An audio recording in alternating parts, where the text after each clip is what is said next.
Good morning दोस्तों, achievers career institute के online channel पे आपका स्वागत है। आज अपन देखने जा रहे हैं आपका 10th क्लास का रिफ्लेक्शन ऑफ लाइट। लास्ट लेक्चरों में अपन ने reflection of light, type of reflection, image formation, type of image, आपका मिरर फॉर्मूला और आपका मैग्निफिकेशन, ये सारी चीजें अपन ने डिस्कस कर ली हैं। अब अपन बात कर रहे हैं रिफ्लेक्शन ऑफ लाइट की। ठीक है, तो क्या होता है रिफ्लेक्शन ऑफ लाइट?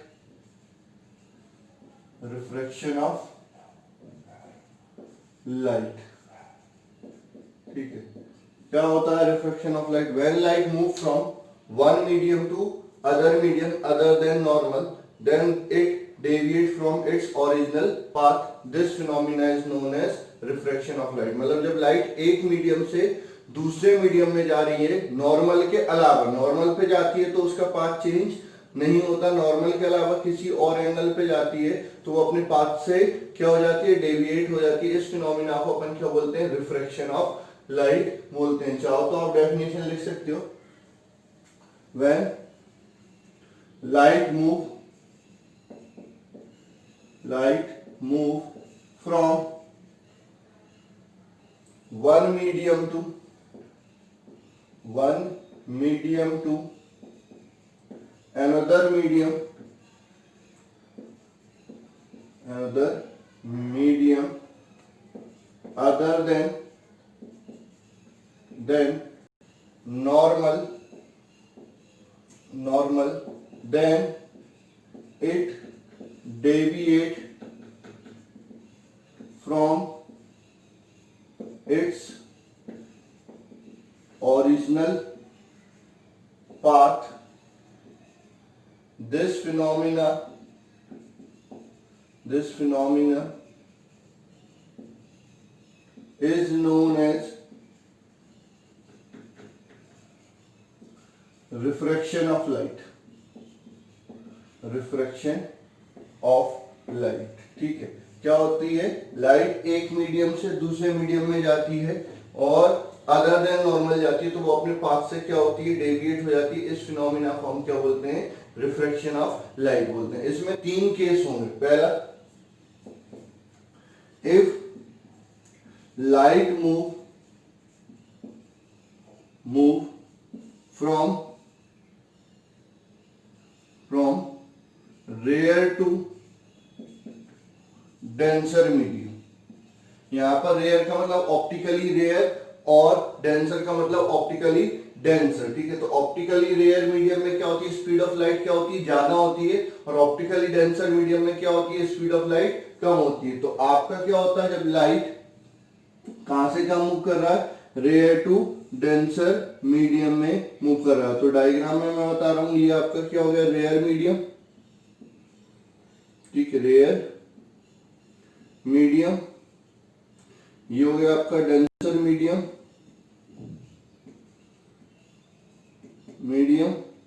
ये आपका क्या हो जाएगा? नॉर्मल। ये आपकी हो जाएगी इंसिडेंट रे। ठीक है, इंसिडेंट रे, नॉर्मल। ठीक है, ये आपका आई, एंगल ऑफ इंसिडेंस। ठीक है, जब लाइट रे रेयर से डेंसर मीडियम में जाती है तो टुवार्ड्स नॉर्मल क्या हो जाती है? बेंड हो जाती है। तो ये आपकी नॉर्मल की तरफ बेंड हो जाएगी। तो ये आपकी क्या हो जाएगी? रिफ्रैक्टेड रे। ये आपका आर हो जाएगा एंगल ऑफ रिफ्रैक्शन। ठीक है, angle of refraction. Then light bend towards normal. ये आपको याद रखना पड़ेगा कि जब लाइट रेयर से डेंसर मीडियम में जाती है तो लाइट क्या होती है? टुवर्ड्स नॉर्मल क्या हो जाती है? बेंड हो जाती है। When light move rare to denser medium, it bend towards the normal. ठीक है, अब अपन बात करते हैं क्या इसमें आई और आर में क्या रिलेशन होगा? आई ज्यादा होगा किससे? आर से, या आर कम हो जाएगा किससे? आई से। तो ये आपका पहला केस होता है। ठीक है, सेकंड अपन बात करते हैं, if light move from denser to rare medium, ठीक है, लाइट कहां से कहां मूव करी, डेंसर से रेयर मीडियम, ऊपर डेंसर मीडियम मान लिया, नीचे भी मान सकते हो ऊपर भी मान सकते हो, डेंसर मीडियम मान लिया, ठीक है, नीचे रेयर मीडियम हो गया, ये आपका क्या हो गया नॉर्मल, यहां पर आपकी जो लाइट आई ये इंसिडेंट लाइट होगी, इंसिडेंट रे, ये नॉर्मल, ये आपका एंगल ऑफ इंसिडेंस, ये आपका एंगल ऑफ रिफ्रैक्शन, रिफ्रैक्टेड रे, ठीक है, तो यहां पर क्या होगी, then light move away from normal, ठीक है, तो जो लाइट होगी वो नॉर्मल से क्या हो जाएगी, दूर हट जाएगी। अगर लाइट कहां पर कहां से कम कर रही है, रेयर टू डेंसर मीडियम, तो क्या होती है, light towards the normal bend हो जाती है, आपका आर क्या होता है, आई से कम हो जाता है। और अगर लाइट डेंसर से रेयर मीडियम में मूव कर रही है तो ये लाइट जो होगी अवे फ्रॉम नॉर्मल क्या हो जाएगी, मूव हो जाएगी, और आपका जो एंगल ऑफ रिफ्रैक्शन है वो ज्यादा हो जाएगा, किससे, एंगल ऑफ इंसिडेंस से, या एंगल ऑफ इंसिडेंस क्या हो जाएगा, कम हो जाएगा, किससे, एंगल ऑफ रिफ्रैक्शन से। तीसरा केस आपका है, वैसे तो ये दो केस ज्यादा पूछ जाते हैं, तीसरा मैं बता रहा हूं कि आपकी अगर लाइट नॉर्मल पे इंसिडेंट होती है, ठीक है, तो if light ray incident on normal then it go straight without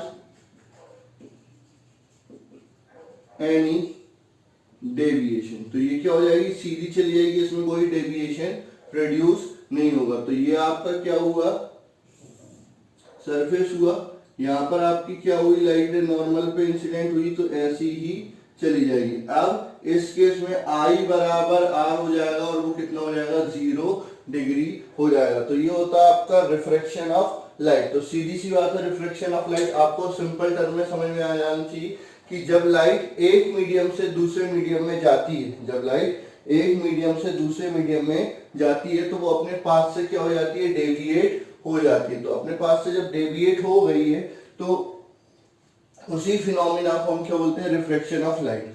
अब कैसे कैसे डेविएट होगी, अगर लाइट रेयर से डेंसर मीडियम में जा रही है तो टुवर्ड्स नॉर्मल क्या हो जाएगी, बेंड हो जाएगी, और डेंसर से रेयर में जा रही है तो अवे फ्रॉम नॉर्मल बेंड हो जाएगी। और अगर नॉर्मल पे ही गई तो उसमें कोई डेविएशन नहीं होगा, वो स्ट्रेट चली जाएगी। उस केस में आपका आई और आर दोनों क्या हो जाते हैं, 0 हो जाते हैं। ये आपका बोर्ड एग्जामिनेशन में पूछा जा सकता है। अब अपन बात करते हैं कॉज ऑफ रिफ्रैक्शन, रिफ्रैक्शन क्यों होता है।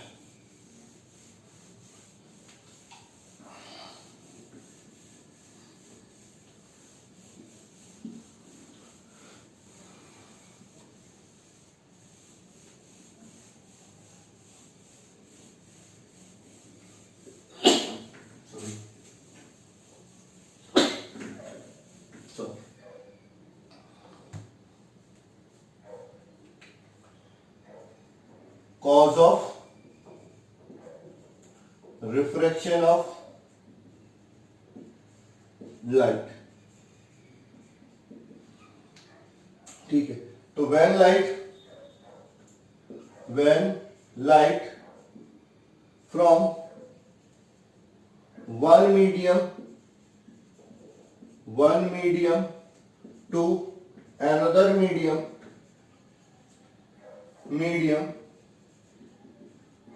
then due to change in optical density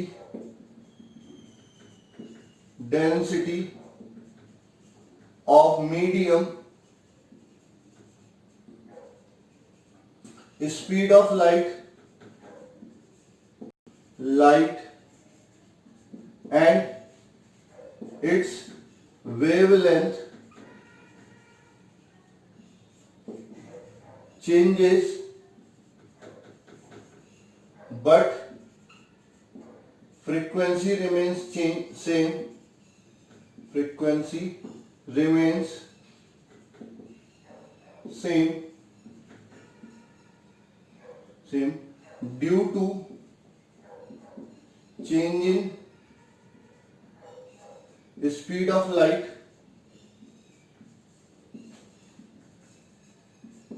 its path also changed.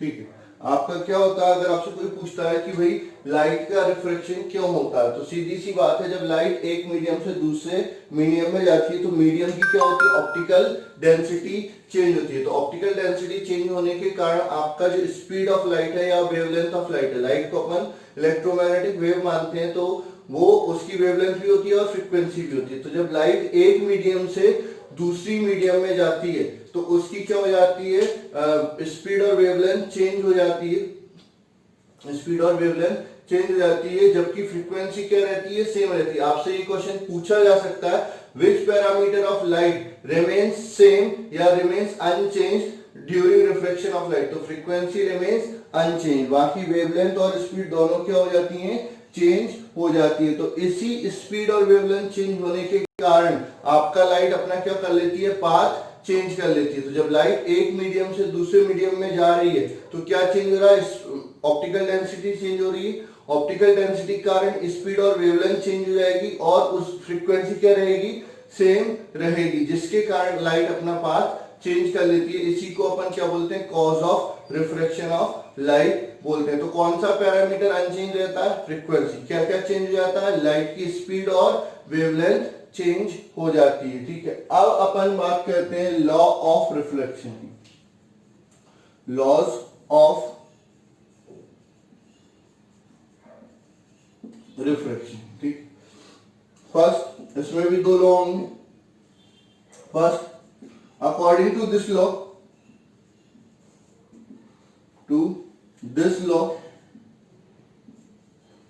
the incident ray,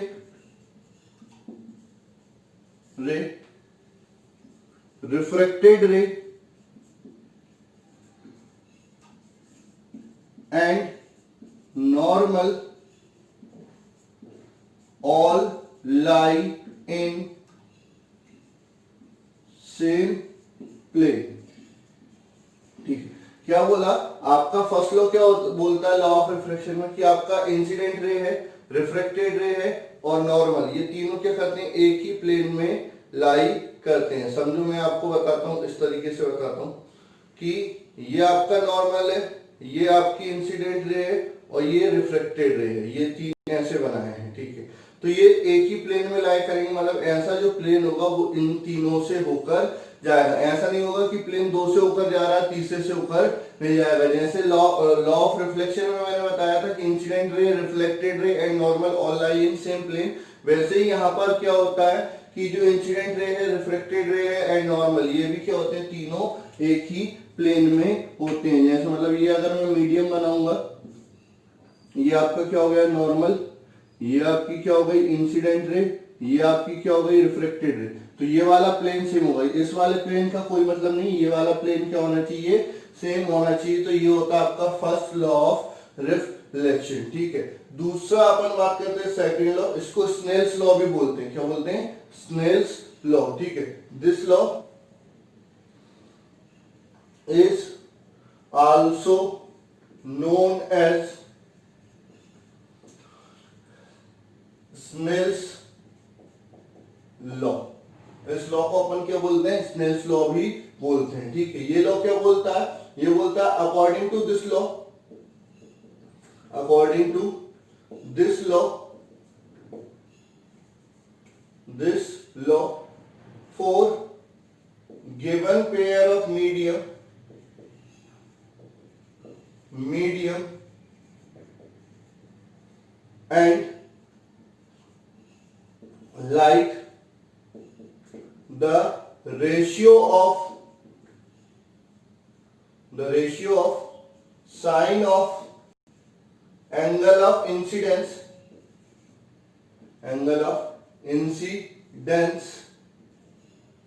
with respect to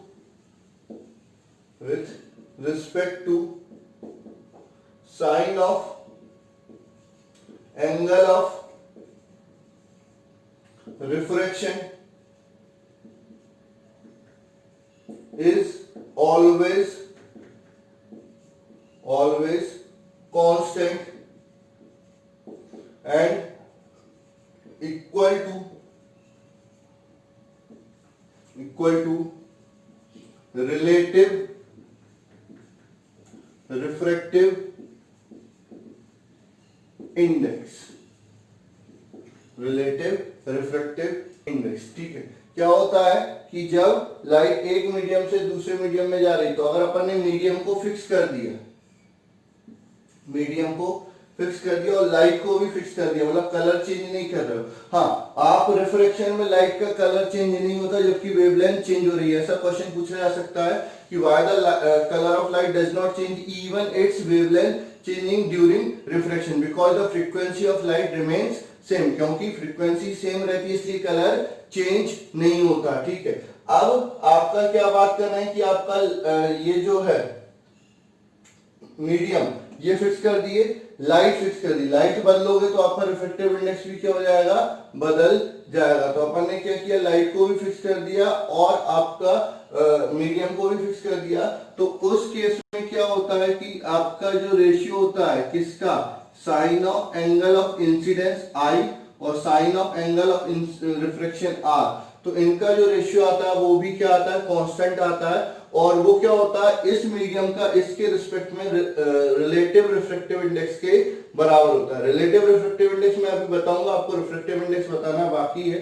तो ये आपका क्या हो गया, म्यू, ये सेकंड मीडियम का किसके रिस्पेक्ट में, फर्स्ट मीडियम के रिस्पेक्ट में, ये हो जाएगा sine i upon sine r के बराबर हो जाएगा। ठीक है, आप आई चेंज करोगे उसके अकॉर्डिंग आर क्या हो जाएगा, चेंज हो जाएगा, लेकिन इनका रेशियो क्या रहेगा, सेम रहेगा। कब, जब मीडियम सेम है और लाइट भी सेम है। तो ये आपका क्या कहलाता है, स्नेल्स लॉ कहलाता है। तो आपके अगर 10th क्लास की अकॉर्डिंग बात करें तो रिफ्रेक्शन, लॉ ऑफ रिफ्रेक्शन आपका इंपॉर्टेंट टॉपिक है जो आपका बोर्ड एग्जामिनेशन में पूछा जा सकता है। ठीक है, अब अपन बात करते हैं रिफ्रेक्टिव इंडेक्स। किसी मीडियम का रिफ्रेक्टिव इंडेक्स क्या होता है, उसके लिए क्या क्या फॉर्मूले होते हैं।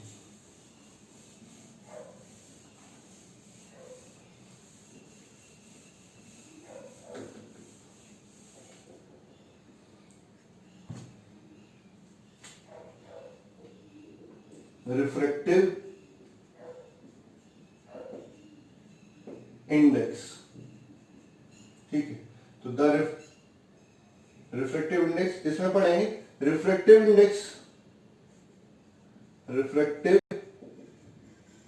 Index of a medium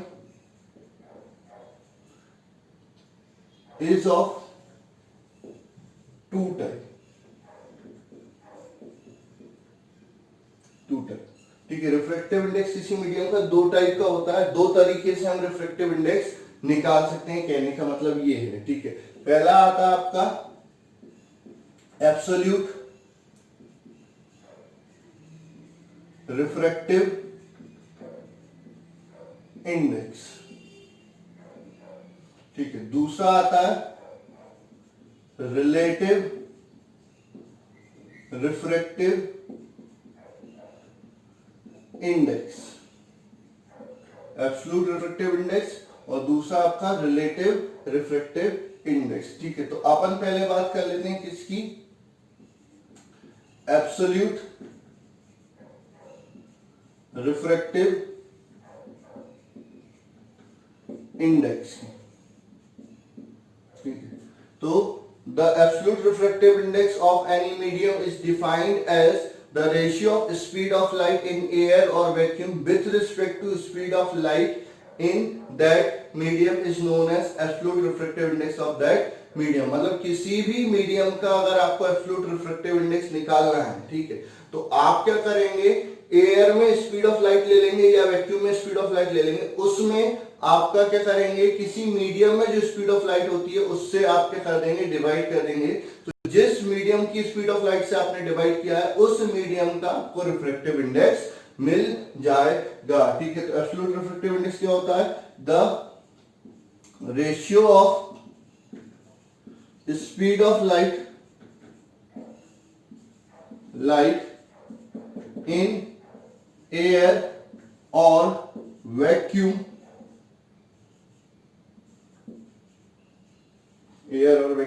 with respect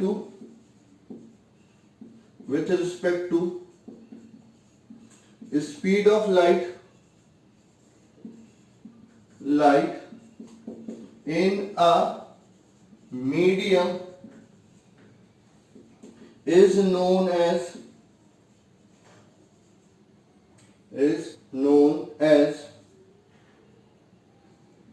absolute refractive index, is known as absolute refractive index। यानी किसी मीडियम का अगर आपको रिफ्रैक्टिव इंडेक्स निकालना तो आप क्या करेंगे, पहले एयर में या वैक्यूम में स्पीड ऑफ लाइट लेंगे, फिर उस मीडियम में स्पीड ऑफ लाइट लेंगे और दोनों का क्या निकालेंगे, रेशियो निकालेंगे, तो आपको क्या मिल जाएगा, एब्सोल्यूट रिफ्रैक्टिव इंडेक्स मिल जाएगा। तो फॉर्मूला क्या हो जाएगा, एब्सोल्यूट रिफ्रैक्टिव इंडेक्स बराबर एब्सोल्यूट रिफ्रैक्टिव इंडेक्स बराबर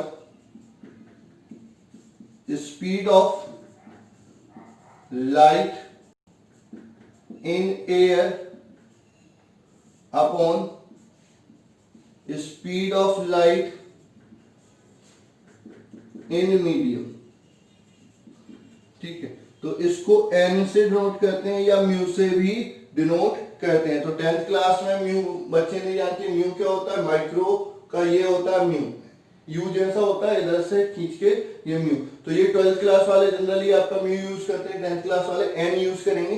तो एन बराबर क्या हो जाएगा, सी अपॉन वी, ये आपका फॉर्मूला हो गया किसका, रिफ्रैक्टिव इंडेक्स का। अब अपन इसको थोड़ा सा और कन्वर्ट कर सकते हैं, we know that C is equal to lambda into f, lambda wavelength of light हो जाएगी, ठीक है। अच्छा v क्या हो जाएगा, लैम्डा m मीडियम में वेवलेंथ इनटू f, क्योंकि जब लाइट एक मीडियम से दूसरे मीडियम में जाती है तो उसकी फ्रीक्वेंसी चेंज नहीं होती, चेंज क्या होती है, केवल वेवलेंथ चेंज होती है। तो आपका एक और फॉर्मूला ये हो जाएगा, यहां से अगर अपन निकालें,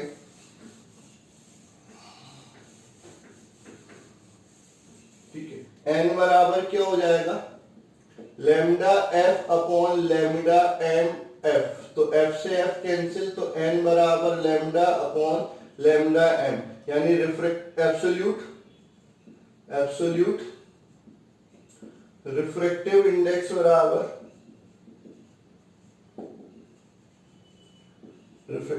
बराबर wavelength of light in air और vacuum upon wavelength of light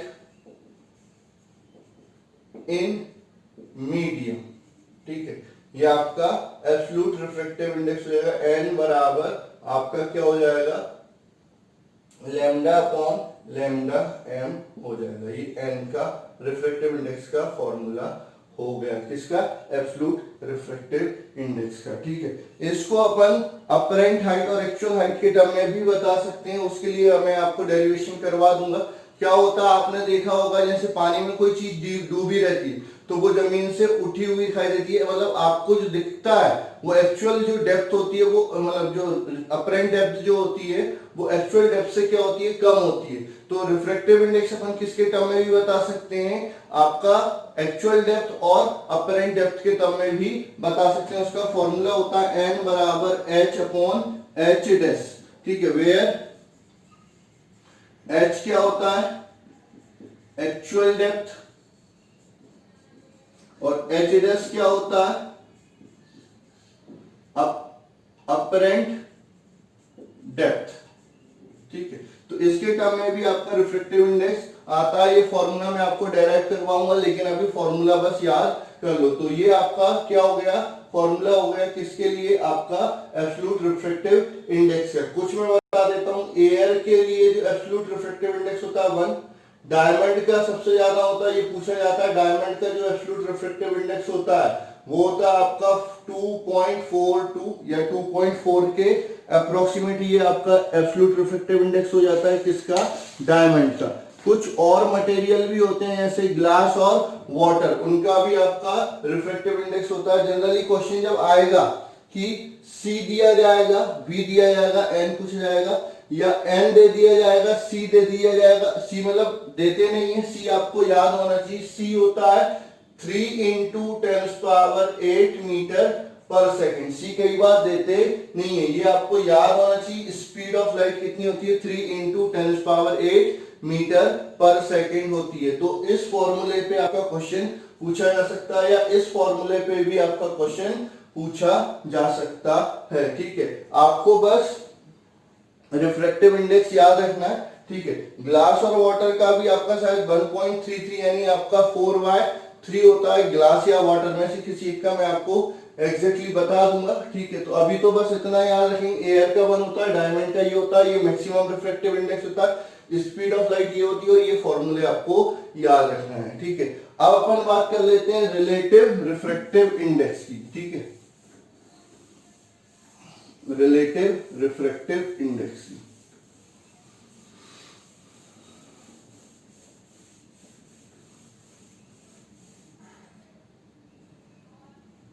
relative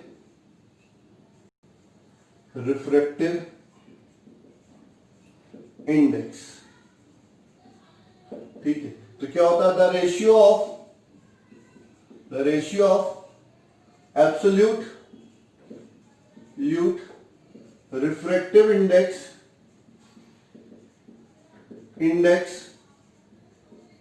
of second medium with respect to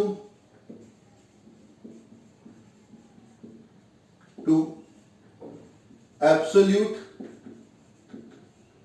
refractive index of first medium is known as relative refractive index, ठीक है। क्या है, दो मीडियम है, एयर और आपका दूसरा मीडियम है, दो अलग अलग मीडियम ही लिए हैं। तो आपका सेकंड मीडियम के रिफ्रैक्टिव एब्सोल्यूट रिफ्रैक्टिव इंडेक्स का फर्स्ट मीडियम के एब्सोल्यूट रिफ्रैक्टिव इंडेक्स के साथ जो रेशियो होता है उसे को रिलेटिव रिफ्रैक्टिव इंडेक्स कहते हैं। तो आपका n से नोट करते हैं सेकंड का फर्स्ट के रिस्पेक्ट में, तो ये क्या हो जाएगा n2 अपॉन n1, ठीक है। अब आप अच्छे से जानते हो वेयर n2 बराबर c अपॉन v2, n1 बराबर c अपॉन v1। तो यहां पर क्या हो जाएगा n2 1 मतलब सेकंड का फर्स्ट के रिस्पेक्ट में रिफ्रैक्टिव इंडेक्स क्या हो जाएगा c upon v2 divided by c upon v1। c से c कैंसिल हो जाएगा, ये v1 अपॉन v2 हो जाएगा। तो यहां से क्या डेफिनेशन मिलेगी, the relative refractive index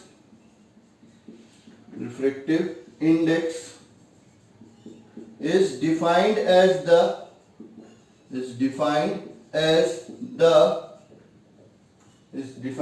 the ratio of speed of light light in first medium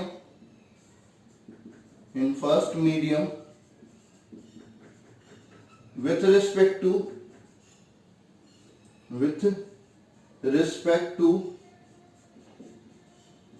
speed of light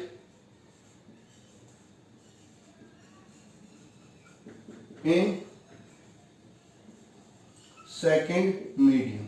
ठीक है, यानी आपका रिफ्रैक्टिव इंडेक्स का फॉर्मूला क्या हो जाएगा, ये हो जाएगा आपका v1 अपॉन v2, यानी आपका speed of light in first medium with respect to speed of light in second medium. इसको lambda 1 f upon lambda 2 f लिख सकते हैं, f से f कैंसिल, यानी लैम्डा 1 अपॉन लैम्डा 2। इसको इस तरह से भी डिफाइन कर सकते हैं, the wavelength of light in first medium with respect to wavelength of light in second medium. यहाँ पर वेवलेंथ ऑफ लाइट चेंज हो रही है। ठीक है, तो ये आपका क्या हो जाता है, रिलेटिव रिफ्रैक्टिव इंडेक्स। तो ये आपके फॉर्मूले हो जाते हैं। अब अपन बात करते हैं फैक्टर अफेक्टिंग रिफ्रैक्टिव इंडेक्स। किन किन चीजों पर आपका रिफ्रैक्टिव इंडेक्स डिपेंड कर रहा है। ठीक है, factor affecting refractive index,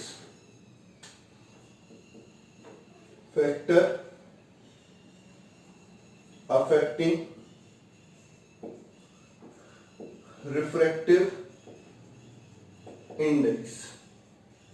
first, nature of medium. ठीक है, फर्स्ट क्या आएगा, नेचर ऑफ मीडियम। तो for different medium the refractive index is also different. क्या होता है, अलग अलग मीडियम के लिए रिफ्रैक्टिव इंडेक्स भी क्या हो जाता है, अलग अलग हो जाता है, नेचर पर डिपेंड करता है। Second, density of medium. ठीक है, डेंसिटी ऑफ मीडियम। तो क्या होता है, the refractive index of medium is directly proportional to its density. तो n प्रोपोर्शनल क्या हो जाएगा, d, यानी आपका डेंसिटी बढ़ने पर रिफ्रैक्टिव इंडेक्स भी क्या हो जाएगा, बढ़ जाएगा। थर्ड आपका आता है टेम्परेचर।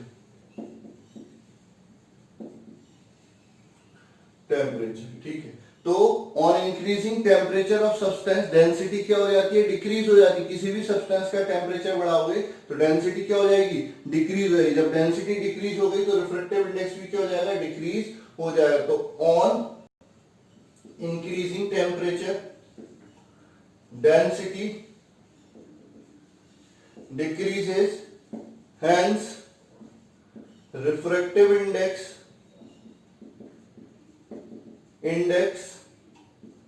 Also decreases. चौथा आपका इंपॉर्टेंट आता है wavelength of light. Wavelength of light और colour of light, colour of light. ठीक है, तो क्या होता है इसमें, ये जो रिलेशन है, ये तो मीडियम चेंज होने पर वेवलेंथ चेंज हो रही है, कलर ऑफ लाइट चेंज नहीं हो रहा है। यहां पर आपका लाइट का कलर यानी एक्चुअल वेवलेंथ अगर चेंज होती है तो भी आपका रिफ्रैक्टिव इंडेक्स क्या हो जाता है, चेंज हो जाता है। मतलब उसी मीडियम के लिए ब्लू कलर का रिफ्रैक्टिव इंडेक्स कुछ और होगा, रेड कलर का रिफ्रैक्टिव इंडेक्स कुछ और होगा। ठीक है, तो the dependence of refractive index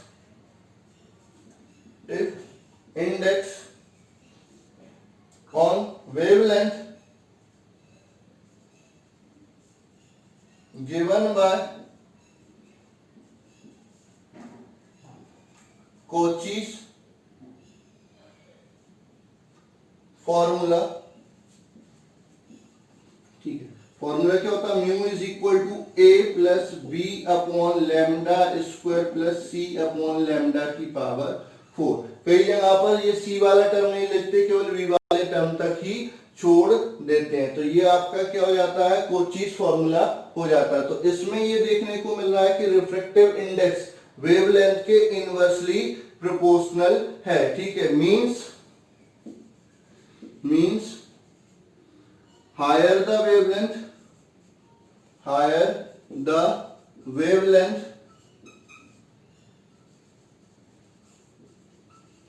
smaller will be refractive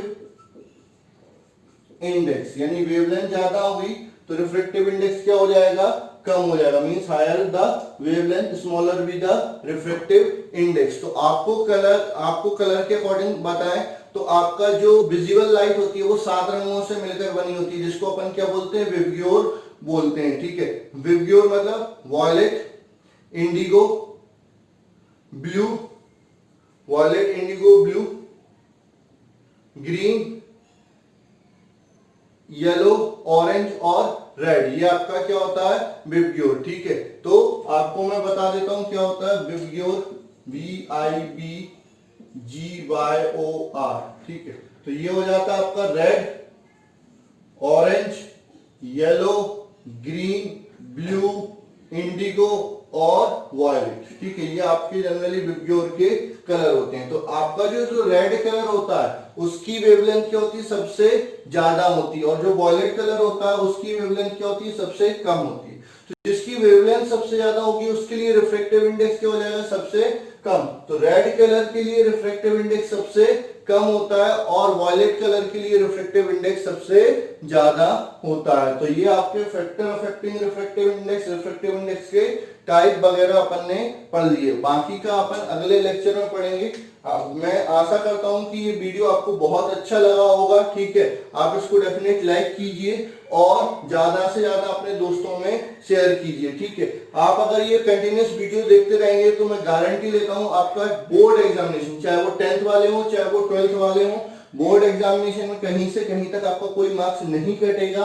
और उसके अलावा आपके एनटीएससी जितने भी आपके कॉम्पिटिटिव एग्जाम होते हैं, चाहे वो केवीपीवाई हो, चाहे वो एनएस हो, चाहे वो एनटीएससी हो, उनमें भी आप अच्छा स्कोर करेंगे, उसमें भी आपका कहीं से कहीं तक कोई चीज स्किप नहीं होगी। यहाँ पर मैं आपको मोर देन एनसीईआरटी आपको पढ़ाऊंगा, जिससे कि आपका क्या हो जाए, कॉन्सेप्ट इतने स्ट्रॉन्ग हो जाए कि आगे की क्लासेस में भी आपको दिक्कत नहीं आए। तो इनको अच्छे से प्रैक्टिस करिए, वीडियो को ज्यादा से ज्यादा लाइक कीजिए, शेयर कीजिए। ठीक है, क्योंकि अपने दोस्तों को भी इसका फायदा मिलना चाहिए। ठीक, मिलते, थैंक यू।